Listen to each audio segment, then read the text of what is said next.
سلامونه دوستانو. په ای کامرس آنلاین سامان خرڅولو کې ټولو نه اسانه ای بی ده. ای بی صرف تا موبایل نمبر، ایمیل ایډرس او بینک اکاونټ غواړي. که ته صرف بینک اکاونټ لرې، نور ډاکومنټ نه وي در سره، نو ته کولی شې چې ای بی کې اکاونټ جوړ کړې او سامان پکې خرڅ کړې. ځینې خلک دا شکایت لري چې زه څنګه اکاونټ جوړ کړم او پروډکټ پکې ولګوم، نو اکاونټ راته ریسټریکټ بند دي کړي، بینډ پې ولګوي. نو هغې دپاره به ته ای بی کې چې دا اول اکاونټ چې جوړوې، نو ته به سمپل بایر اکاونټ جوړی، لکه څه سامان چې پکې اخلې هغې لپاره کوم اکاونټ جوړیږي هغه به جوړی. هغه یو هفته لس ورځې وچلوه، بس صرف هغې کې پرېږده، کله کله یې خلاصوه، کوم پروډکټس پکې ګوره اړوه راړوئ. چې کله هفته لس ورځې دې پوره شوې، هغې نه بعد سیلینګ ته اپلای وکړه.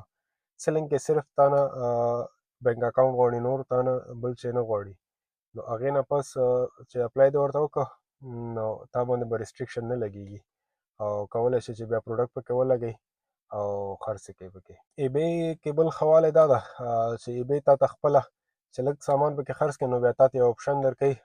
ای بی تا ته وایي چې ته ما ته 100% راکوې، دا سامان زه درته اډورټایز کړم، اعلان یې کړم او خرڅ یې کړم. نو ته ورته کولی شې 8%، 10، 15 چې څومره تا ته پکې مناسبه ښکاري، کولی شې چې هغونه پرسنټ ورته ومنې. نو هغه تا د سامان خپله هغوی اډورټایز کوي او اعلانات پیسې تا نه نه اخلي. چې کله دې کوم پروډکټ خرڅ دی، هغه پروډکټ کې خپل پرسنټیج نه اخلي.